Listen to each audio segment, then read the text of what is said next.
بسم اللہ الرحمن الرحیم۔ بھائی کچھ باتیں سمجھ میں دیر سے آتی ہیں، جلدی نہیں آتی ہیں۔ شیر سے رابطہ ساری عمر نہیں توڑنا چاہیے۔ اور رابطہ کا کیا مطلب؟ کسی پاس آنا جانا رہے۔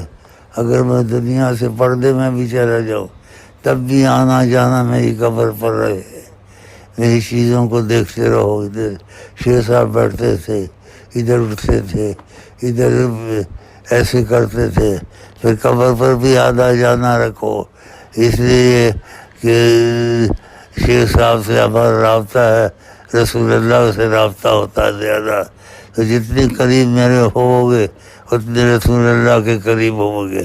تو یہ رابطہ خدا رسول کے قرب کے لیے، تو یہ قرب کا رابطہ نہیں توڑنا چاہیے۔ یہ ہمیشہ کے لیے رہتا ہے قیامت تک، یہاں تک کہ رسول اللہ کی زیارتیں شروع ہو جاتے ہیں بعضوں کو، اس لیے بعضوں کو زیارتیں شروع نہیں ہوئی ہیں۔ اور جو لوگ زیادہ قرب کے قریب آئے ہیں ان کو نبی کریم کی زیارتیں شروع ہو گئی ہیں، بلکہ جاگتے بھی نبی کریم کو دیکھتے ہیں کوئی اور کوئی خواب میں دیکھتے ہیں۔ تو تمہاری قسمت ہے کہ رابطہ جتنا کرو گے اتنا نبی صلی اللہ علیہ وسلم کے قریب ہوگے اور نبی کریم کو دیکھنا شروع ہوگے۔